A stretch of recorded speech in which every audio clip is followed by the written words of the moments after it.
While I have tried to consolidate all my production in one facility for convenience, I do have a separate satellite facility where I produce electricity, harvest coal, and harvest sulfur. And it has been difficult having to go to and from this location and that one. So in this episode, I'm going to try and erect some sort of personal highway so I can get back and forth easily.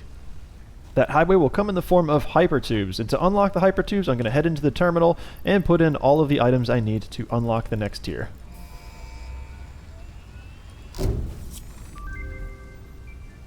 Before I get started with the main project, I'm going to make a working prototype so that you guys can understand the fundamentals while you're following along on the time lapse. So I'm going to start off with the hypertube entrance here. This needs to be connected up to the power grid and is the only part of the hypertube that does need power. We're then going to connect the entrance up to some tubing, and that is pretty much it. So to use this hypertube network, you just need to hop into the entrance and you are shot along the hypertube to your destination. Now, the problem is that this is obviously unidirectional, so to go back and forth, I'm going to need 2 hypertubes. To do that, I'm going to be using these hypertube supports and trying to make a pipeline with these stacked hypertubes. So it should probably make it a little bit easier to go across the wilderness. You don't have to worry about a whole bunch of hypertubes next to each other. But the problem is we're going to need twice as many resources. So I hope I have enough. I've got a lot of copper sheeting and a lot of the steel pipes. And we're going to start off by going from this location to the sulfur extraction site, which is somewhere around there. And then hopefully at a later date, I will expand the hypertube network to go from the sulfur extraction site down to the power generation station. So let's get started, and hopefully we'll end up with a very convenient hypertube network.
So the original plan was to make both set of hypertubes, but I didn't think I was going to have enough material.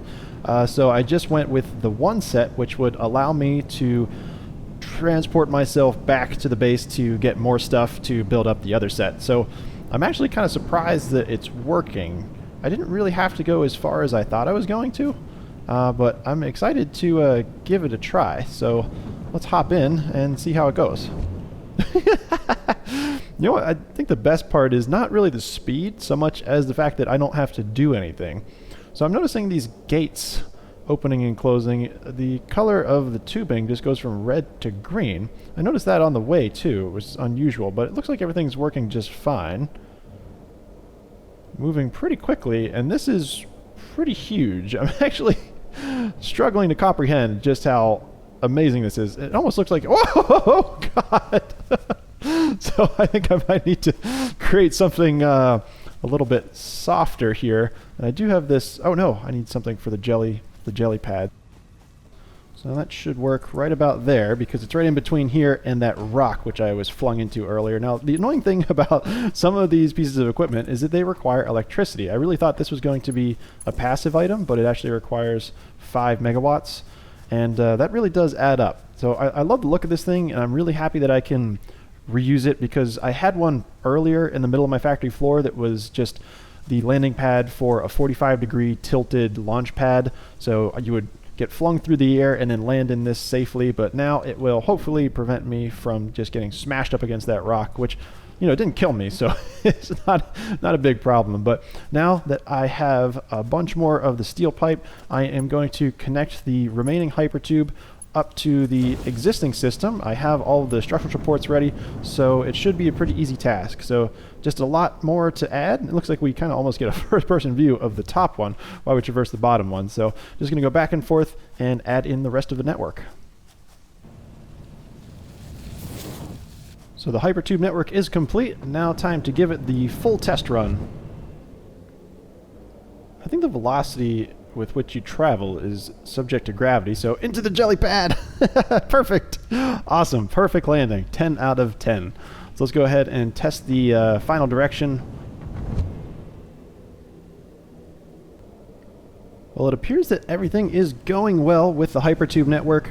I now have a very quick and convenient way to get to and from this location where I am extracting sulfur and depositing coal into some of the autonomous tractors. The next step will be to go from either here down to the power station down below over there, or to create a separate network going from there to the main base. So I'm not sure what we're going to do just yet. I may be able to save on some resources by just making a tube system kind of shoot me out that direction and then land on a pinpoint area. Actually, that's hilarious. I absolutely have to try that.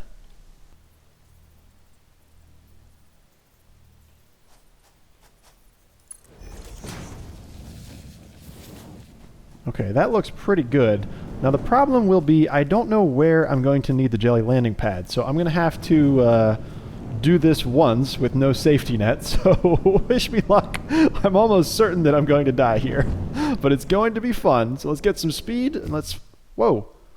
I did not launch nearly as far as I thought I was going to. Oh, no, I don't have any parachutes. Alright, let's head back through here, this time with the parachute. So I wonder if there's anything I can do to make my exit there a little bit more speedy. So I'm going to deploy the chute now, float down to safety, and then grab all of my gear. It turns out that these hypertubes actually are multi-directional. Now, I didn't think they were originally for some very obvious reasons. Number one being that when you think of a tube and having an entry, you assume that the other side is the dedicated exit.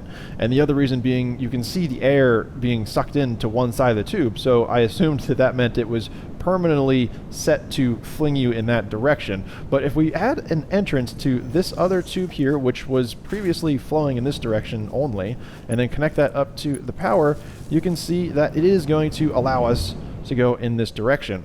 We can also change our direction mid hypertube transportation by just using the movement keys, which again to me wasn't very intuitive because I assumed that you were being propelled by the air moving through the tube, and I didn't think that we were going to be able to interact with the system causing that. But it now makes sense why there may be some of these red lights that appear on the supports, maybe showing that like this side's pressurized going in this direction and now it's not.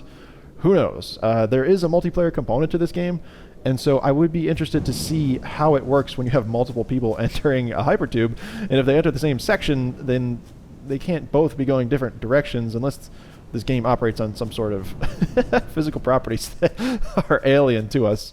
So thank you guys for watching this. It might have been a little bit grueling watching me create these two sets of hypertubes when one is clearly superfluous given the fact that they can go in both directions. But, you know, it just comes with the territory, trying to learn new things without trying to spoil stuff for myself on the wiki. Sometimes if I go on there and try and figure something out, I'll end up finding out about a new device or component that we'll make, and then the discovery and construction of it in the future is a little less exciting and surprising. So I don't know. You might have to watch me fail a couple more times, but we finally got the system done. We've got a cool hypertube network that I can partially dismantle, and then I guess use some of those resources to send out a hypertube in a different direction and help us discover new areas, new resources, and just make transportation overall more convenient. So thank you guys for watching this episode. I hope you enjoyed the hypertubes because I really, really did, and I'll see you in the next episode.